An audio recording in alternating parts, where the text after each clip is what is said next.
Bismillahirrahmanirrahim. Assalamualaikum warahmatullahi wabarakatuh.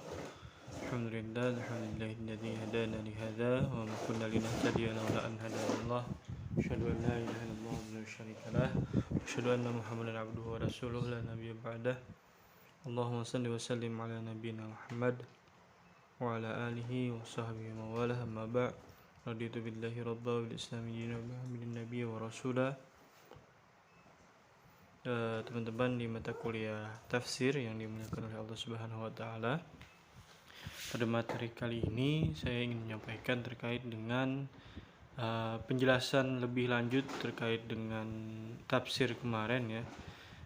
Metode dan pendekatan menafsirkan Al-Qur'an. Walaupun kemarin sudah disinggung beberapa metode dan pendekatan, nah ini perlu kembali dipertegas dan diberi perincian seperti itu agar kita sama-sama mudah memahami.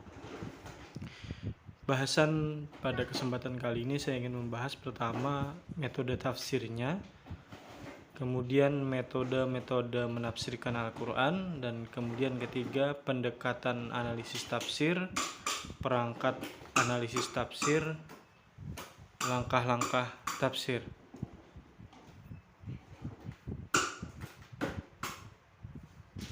Jadi kata tafsir berasal dari kata al-fasar, ini kemarin sudah juga ya yang dijelaskan ya. Nah, jadi saya lewati saja. Jadi secara istilah ya, diperjelas lagi bahwa kemudian tafsir itu mengungkap dan menjelaskan makna Al-Quran yang belum jelas, samar, menjadi jelas ya. Jadi jelas maknanya sehingga mudah diambil hikmah dan maksud yang dikandungnya. Jadi sekali lagi ayat-ayat Al-Quran itu kadang-kadang bersifat mujmal yang perlu penafsiran lebih lanjut agar kemudian dapat dipahami secara jelas bagi umat Islam khususnya. Nah ini kemarin ya, dalam tafsir itu ada dua perangkat yang digunakan. Pertama bil ma'thur dan birra'yu ya, dengan riwayat, maksudnya ayat dijelaskan dengan ayat, kemudian dijelaskan ayat dengan hadis, ayat dijelaskan dengan pendapat sahabat dan tabi'in. Kemudian birra'yi ini kaitannya dengan akal ya. Dan setiap metode dapat menggunakan perangkat. Ini sudah kemarin ya, bil ma'thur birra'yi ini. Nah, ini perangkatnya ya. Sebut saja perangkatnya. Lalu kemudian nanti ada metode-metode yang kemudian harus kita kenali. Jadi baik bil ma'thur bir ra'yi bisa digunakan ya. Bisa digunakan keduanya. Nah, lalu kita lihat dengan pendekatan tafsir ya. Jadi para ulama itu memandang Al-Qur'an itu secara multidimensi seperti permata, maksudnya dapat dipahami dari berbagai segi.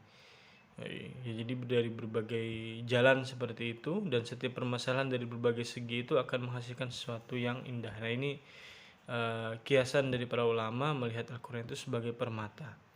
Kemudian pendekatan tafsir bagaimana itu menjadi alat analisis yang mempengaruhi perspektif dalam melakukan penafsiran.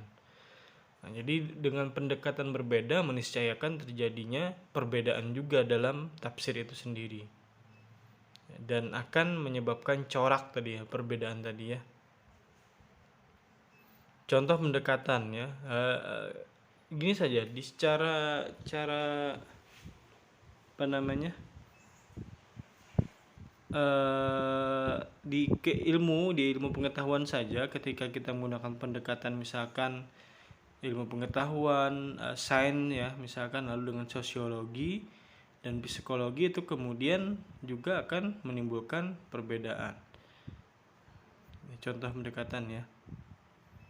Lalu kemudian maksudnya adalah karakteristik ini ya, terkait corak dan kecenderungan umum tergambar dari sebuah tafsir setidaknya ada 5 corak. Pertama corak fikih, dan kedua corak sufi, yang ketiga corak falsafi, yang keempat corak ilmi, yang kelima corak adabi ijtimai atau sosial masyarakat. Nah, ini metode tafsir. Tadi corak ya. Ini pendekatan nanti, lalu kemudian corak, perlu diingat. Lalu kemudian juga ada pengertian metode tafsir. Metode itu kan dari segi bahasa adalah cara ya. Cara dalam hal ini tafsir Al-Quran adalah cara. Metode tafsir Al-Quran adalah metode atau cara yang bagaimana menafsirkan Al-Quran itu sendiri. Setidaknya dari segi penulisannya itu metode tafsir itu ada 4. Di kitab-kitab klasik itu menjelaskan juga ada 4 ya. Yang pertama ada metode tahlili, analisis, kemudian metode ijmali, global, kemudian metode mukarran, perbandingan, metode maudhu'i, tematik. Jadi 4 metode ini yang akan kita gali secara mendalamnya. Ada tahlili, ijmali, mukarran, dan maudhu'i. Kita mulai dari bagaimana metode tahlili itu. Berarti metode tadi apa? Cara ya, cara menafsirkan Al-Quran itu bagaimana, metode tafsir Al-Quran. Nah, metode tahlili ini bagaimana kita menafsirkan Al-Quran dengan penyampaian secara lengkap, analisis yang panjang, dan menjelaskan persoalan dari berbagai aspek. Nah, nanti saya kirim foto bagan bagaimana metode ini juga terbagi ya. Jadi saya share, nanti bisa dilihat biar mudah dalam memahaminya. Jadi tahlili itu lengkap ya, lengkap, panjang. Nah, itu ciri-ciri tahlili itu. Ya, ini karakteristiknya dalam pembahasannya memuat makna lafaz, ijaz, balaghah, munasabah, asbabun nuzul. Nah, ini kan kemarin di Ulumul Quran sudah tahu ya. Ijaz Al-Quran, balaghah, munasabatul ayat, asbabun nuzul, qiraat, kemudian kisah-kisah Israiliyat dan sebagainya. Ini kemudian memberikan kesimpulan makna dari berbagai aspek, fikih, syariat, akhlak, tasawuf, kemudian keilmiahan, akidah atau tauhid, perintah, larangan, janji, ancaman, dan lain-lain. Jadi pembahasannya itu hampir bisa disebut seperti ensiklopedia ya, pengetahuan yang luas gitu ya. Pembahasannya juga rinci. Nah, itu karakteristik metode tahlili. Nah, dari segi teknik penulisannya lengkap 30 juz dimulai dari surat Al-Fatihah hingga surah An-Nas. Nah, bagaimana kemudian keunggulan tafsir tahlili itu? Ya pastinya karena tadi lengkap, panjangnya, kaya dengan ide dan informasi. Kemudian dapat menggunakan berbagai perangkat penafsiran, tadi bisa bil ma'thur maupun bil ra'yi ya. Menjadi media pendokumentasian sejarah, syair, dan kisah-kisah Israel ya. Kisah-kisah Israel ini kisah-kisah Bani Israel ya. Nah, ini ada juga kelemahan, baru dianalisis kelemahan tafsir tahlili itu. Pembahasan parsial satu tema bisa terdapat di beberapa ayat. Nah, jadi secara umum sesuai urutan juz 1 sampai juz 30. Ini misalkan tema khamar nih bedanya dengan tematik ya. Jadi terpisah-pisah, tidak by tema gitu ya. Bersifat subjektif, lalu kemudian tidak fokus dalam satu pembahasan secara tuntas. Nah, ini tahlili dulu ya. Jadi tahlili itu panjang ya. Panjang dan secara rinci gitu ya. Secara rinci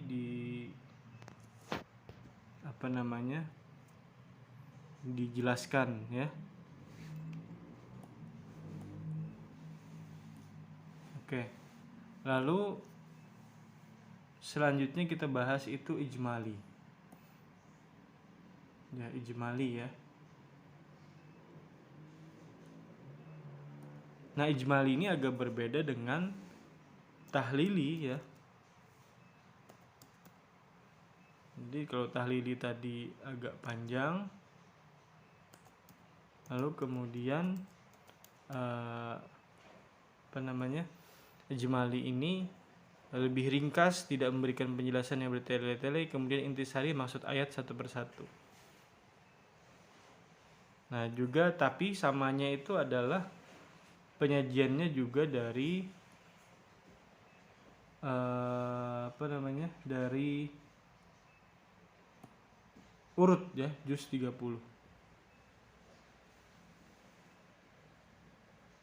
Jadi metode ini penafsiran metode ini adalah kemudian adalah yang dipakai pada masa kini ya, kemudian banyak dipakai masa kontemporer ini, ijmali. Nah, ini jadi bisa disebut kebalikan dari bentuk tahlili ijmali ini. Ya, ringkas dan global seperti itu. Bagaimana keunggulannya? Pembaca bisa langsung memahami maksud ayat. Kemudian mudah dipahami dan praktis. Nah, kemudian informasi terbatas sehingga susah memahami latar belakang kesimpulan makna. Nah, ini kekurangannya ya, pemahaman jadi parsial. Nah, kita lanjut bagaimana kemudian tafsir muqarran itu. Metode tafsir muqarran itu seperti apa sih?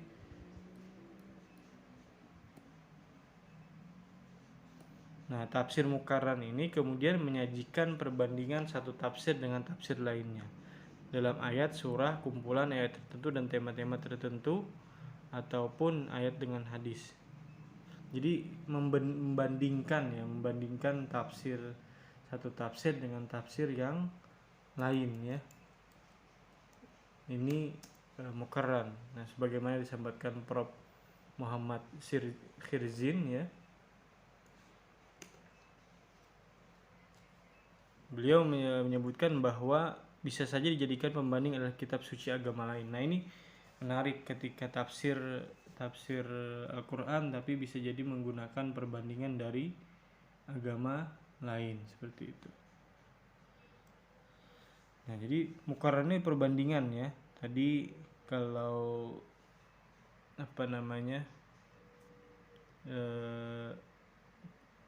sebelumnya ada ijmali ya, tahlili. Nah, muqarran ini perbandingan. Kelebihannya dapat mengetahui keunggulan dan kekurangan sebuah penafsiran secara langsung, kemudian tidak praktis.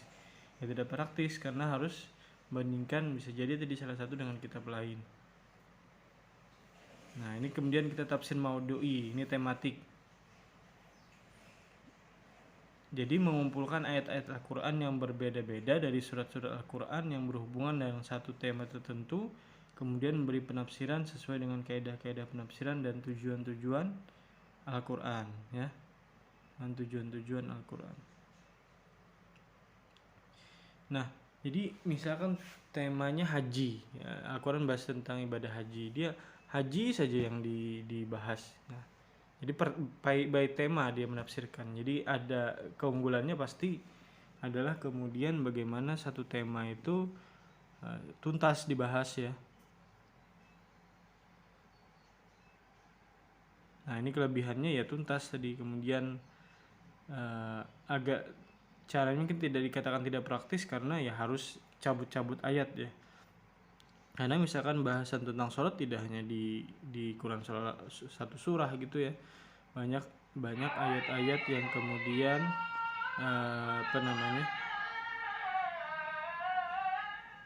ayat-ayat yang juga di surah lain seperti itu. Nah, ini di tafsir maudhu'i ini banyak dipakai ya sekarang dengan kausa tematik tadi. Menurut Al-Farmawi ada 7 langkah, nih langkah-langkahnya.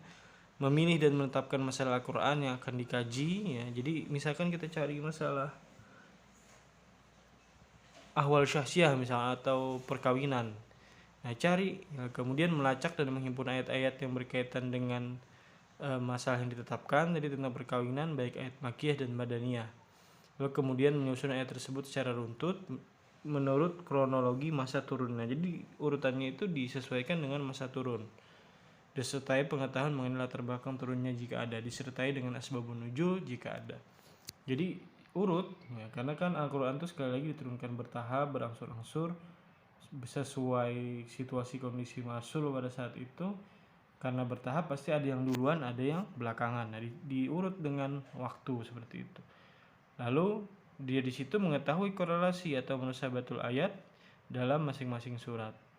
Kemudian disusunlah tema bahasan dalam kerangka yang pas, sistematis, sempurna dan utuh.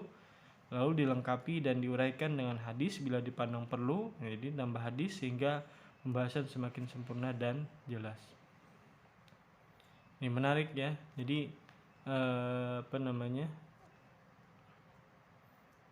ada 4 metode terkini yang kemudian sering digunakan dalam melakukan tafsir ya. Walaupun bisa digunakan dengan perangkat tadi juga dengan bil ra'i atau bil ma'thur ya. Itu teman-teman yang bisa saya sampaikan dulu. Jika kita ada diskusi, silahkan diskusi, nanti saya kirim bagan agar mudah dipahami bagaimana pembagian dari metode tafsir Al-Quran itu sendiri ya, dengan ada contoh-contoh kitabnya nanti